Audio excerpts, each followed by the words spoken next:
Hi friends, welcome to Vardhan home kitchen. గోధుమ పిండితో టమాటా nachos చాలా కరకరలాడుతూ క్రిస్పీగా చాలా బాగుంటుంది. టేస్ట్ కూడా.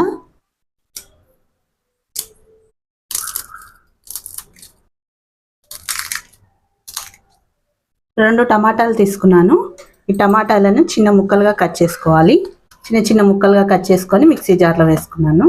టమాటాలని మెత్తగా రుబ్బుకోవాలి. టమాటాలన్నింటినీ మెత్తగా రుబ్బేసుకున్నాను. టమాటా ప్యూరీని అంతా ఒక బౌల్లో వేసేసుకున్నాను. పావు స్పూన్ పసుపు, పావు స్పూన్ మిరియాల పొడి, ఉప్పు హాఫ్ స్పూన్ వేసుకున్నాను.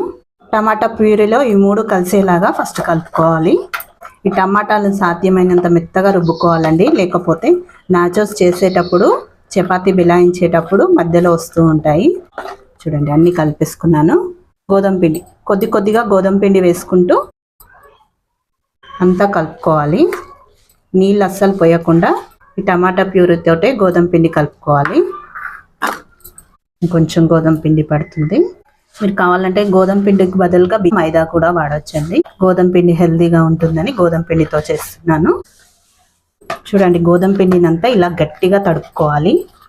అసలు నీళ్ళు అనేది పోయకుండా టమాటా ప్యూరీతోటే ఈ గోధుమ పిండిని తడుపుకోవాలి.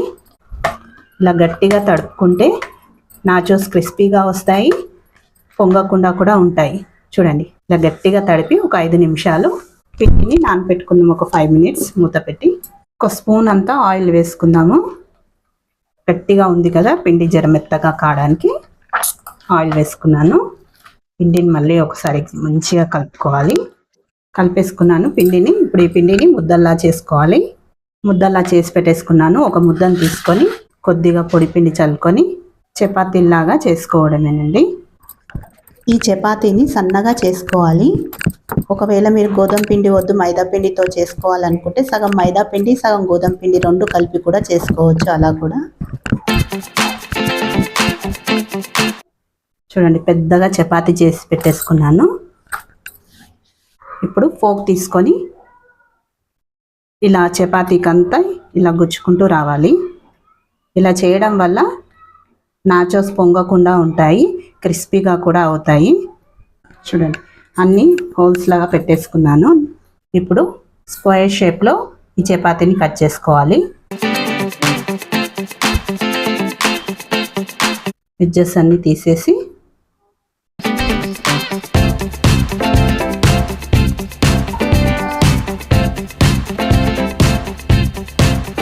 ఇలా ఒకటి మీద ఒకటి వేసుకోవాలి.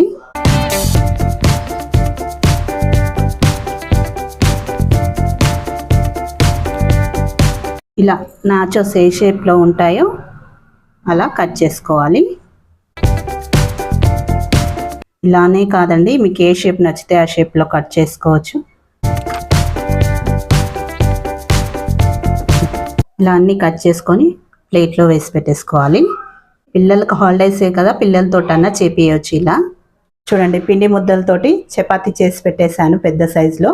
ఇలా చపాతీ చేసిస్తే పిల్లలు కూడా ఈజీగా కట్ చేసి ఇస్తారు. నాచోస్నన్నీ కట్ చేసి పెట్టేసుకున్నాను. చూడండి, టమాటా వేయించుకుంటే సరిపోతుంది.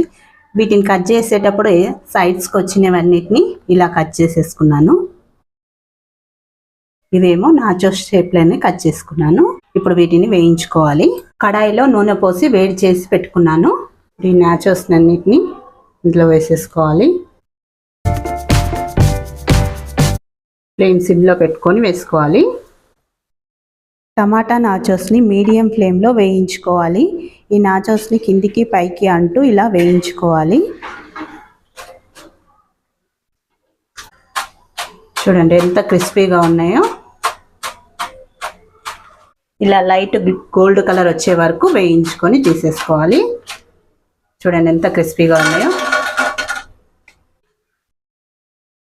మిగతాయి కూడా నూనెలో వేసేసుకుందాము. ఈ టమాటా నాచోస్ వేడిగా ఉన్నప్పుడే వీటిపైన కొద్దిగా మసాలా చల్లుకుంటే టేస్ట్ చాలా బాగుంటుంది. పెరి మసాలా చల్లుకున్నాను వీటిపైన.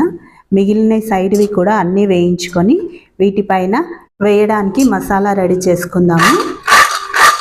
పావు స్పూన్ బ్లాక్ సాల్ట్, పావు స్పూన్ ఆమ్చూర్ పొడి లేకపోతే చాట్ మసాలానన్నా వేసుకోవచ్చు. పావు స్పూన్ కారము, కొద్దిగా ఉప్పు, పావు స్పూన్ ధనియాల పొడి వేసుకొని వీటిని అన్నిటినీ బాగా కలుపుకొని వీటిపైన వేసుకోవాలి. వేడిగా ఉన్నప్పుడే వేసుకోవాలండి వీటిపైన వేసిన పెరి పెరి మసాలా కన్నా ఇంట్లో తయారు చేసి వేసిన మసాలా పొడితో చేసిన నాచోస్ టేస్ట్ చాలా బాగున్నాయండి. చూడండి ఎంత క్రిస్పీగా వచ్చాయో ఈ నాచోస్. వీటిని ఎయిర్ టైట్ డబ్బాలో పెట్టుకుంటే నెల రోజుల వరకు స్టోర్ చేసి పెట్టుకోవచ్చు. ఈ క్రిస్పీ నాచోస్ రెసిపీ మీకు నచ్చితే లైక్ చేయండి, షేర్ చేయండి, సబ్స్క్రైబ్ చేసుకోండి. Thank you for watching my video.